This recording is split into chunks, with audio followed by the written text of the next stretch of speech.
I wish to send a warm message of goodwill and Happy New Year greetings to my fellow Kenyans, wherever you may be in the country and beyond.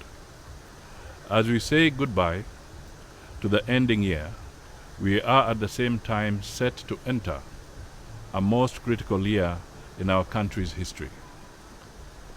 For the new year, 2022, is yet another transitional year when the old regime must give way to a new one, as is now the tradition in our evolving democracy. As we edge in towards the new year, it is useful to briefly recall where we have been before focusing on where we wish to go. The past 2 years, 2020 and 2021, have been most traumatic for Kenyans and indeed for the rest of the world. We came under siege from the COVID-19 pandemic and the attendant challenges. For us in Kenya, the pandemic only worsened an already staggering economy and an overloaded health sector. It intensified the already high cost of living, wrought on Kenyans by an unrelenting public debt burden due to the government's choice of costly loans. To honor its debt commitments, the government has had to impose a punitive taxation regime that has stifled the people's lives. While the health sector is one of the Jubilee government's flagship assignments in its Big Four agenda, it is an open secret that the health sector has taken a beating not just because of COVID, but poor planning and bad policies. The Ministry of Health has many unanswered questions, beginning from budget lines that have remained with the ministry while the services have been devolved. There have also been unexplained financial scams ranging from hired medical equipment through mobile clinics all the way to what is now called the KEMSA billionaires scam. The citizens' confidence in public service is shaken. Other sectors that have taken a beating are education, security, transport, SMEs, and the energy sectors. The issues facing the education sector are daunting. Long closures and 100% transition means a crowded school calendar and classrooms, and a disturbing trend of arson and vandalism in schools.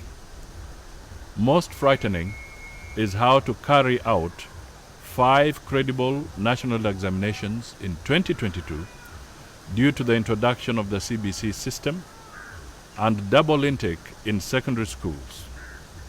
In security, the lives of the people seem to mean nothing, as every day has become a normal killing day. In the labor sector, Kenyans have lost their sources of income and even lost confidence in themselves. It almost sounds hypocritical to wish our long-suffering people a happy and prosperous new year when most indicators are that 2022 will be another difficult year. Yet we must not lose hope, for sometimes hope is all there is to live for. Remarkably, 2022 is indeed the year of hope. The year offers the country the opportunity to reboot and restart despite the burdensome challenges that will follow us into the new year. Yes, all the promises that were made by the outgoing government to reduce the cost of food, electricity, and fuel have remained in the realm of hope deferred. Yes, poverty has escalated as businesses have either closed, relocated, or downsized. Yes, unemployment has soared as those who previously employed joined the unemployed through job losses. But we must still hope. Yes, in 2022, we are likely to see an escalation of economic and social misfortunes as more loans become due and the government increases taxes so as to repay the debts. Yet, 2022 should not be another experience of the impunity in the management of public resources. Yes, corruption has been normalized over the last 9 years. It is normal to talk about budgeted corruption by cartels. Annual reports from the Auditor General and Controller of Budget bear horrid evidence how money meant to be stolen is specifically budgeted for as money to be stolen. The good news, however, is that the year 2022 can be the turning point in the country's history of political mischief, economic banditry, and cynical leadership. For a start, it must be the year when we as Kenyans rededicate ourselves to defeating all evil schemes that seek to overthrow electoral democracy. We must rise up to resist subversion of free, fair, and verifiable elections. Equally, we must guard jealously our freedom of association and our inalienable right to choose leaders without them being imposed upon us by no matter who. Through coercive and intimidatory methods is a perilous path for any country to take.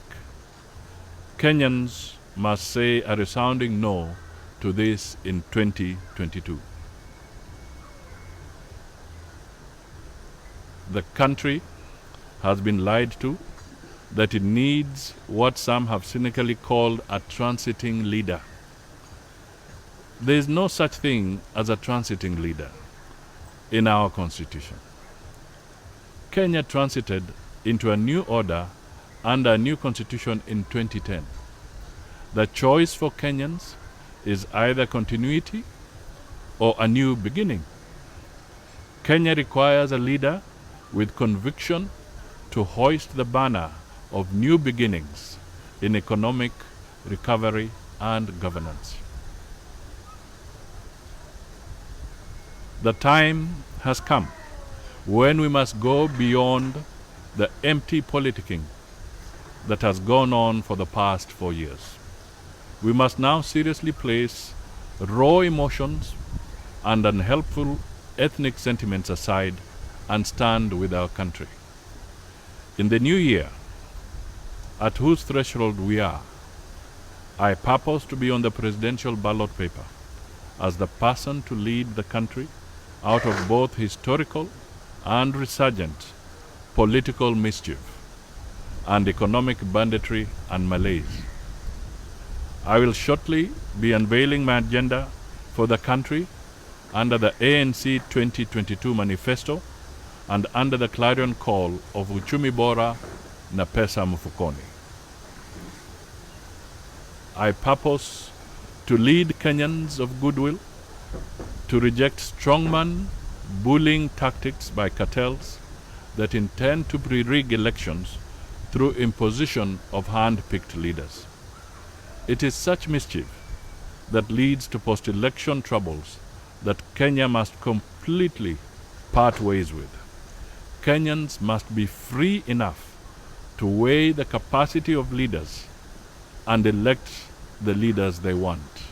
Happy New Year.